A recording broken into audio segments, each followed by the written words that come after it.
বিক্ষিপ্ত অশান্তি ছাড়া নির্বিঘ্নেই মিটল তৃতীয় দফার ভোট, বাড়ল না ভোটদানের হারও। দেশজুড়ে শেষ হলো তৃতীয় দফার ভোট গ্রহণ পর্ব। তবে প্রথম দু দফার থেকে এই দফাতে ভোটদানের হার বাড়েনি।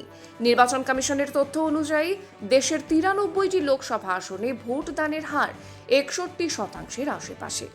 এই পর্বে ভোট দিয়েছেন প্রধানমন্ত্রী নরেন্দ্র মোদী। গুজরাতের ২৫টি কেন্দ্রে এদিন ভোট গ্রহণ ছিল। আহমেদাবাদে ভোট দিয়ে বেরিয়ে সকলকে ভোট দেওয়ার আহ্বান জানান প্রধানমন্ত্রী। ভোট দেন স্বরাষ্ট্রমন্ত্রী অমিত শাহ।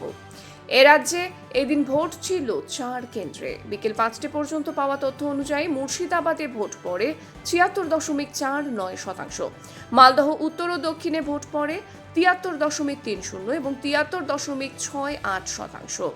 জঙ্গিপুর কেন্দ্রে ভোটদানের হার ছিল ৭২.১৩%। জঙ্গিপুরের বিভিন্ন এলাকায় এদিন বিক্ষিপ্ত উত্তেজনা দেখা যায়। ভোট শেষে পথ অবরোধ করেন বিজেপি প্রার্থীর নেতৃত্বাধীন কর্মী সমর্থকরা। সকাল ১১টার মধ্যে রাজ্যের ৪ কেন্দ্র থেকে ২৯৮টি অভিযোগ জমা পড়ে নির্বাচন কমিশনে।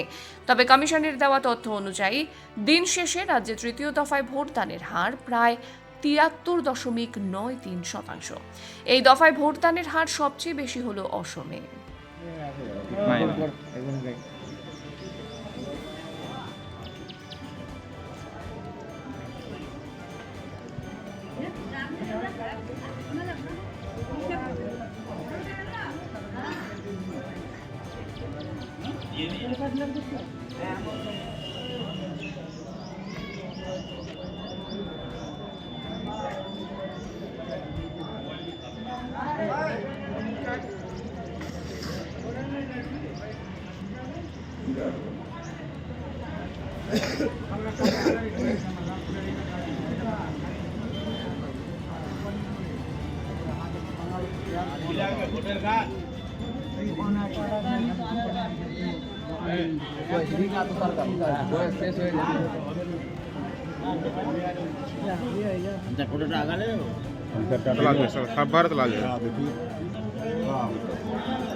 सभी लोग अंदर जाने से जल्दी मशीन स्टार्ट नहीं होगा, मशीन तो स्टार्ट होने साथ में हम तो अंदर एक बात नहीं হোম সুজাপুরে না চাঁদমুড়িতে।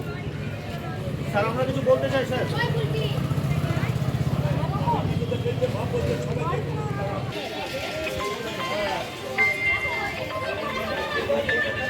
আমি বলবো স্যার।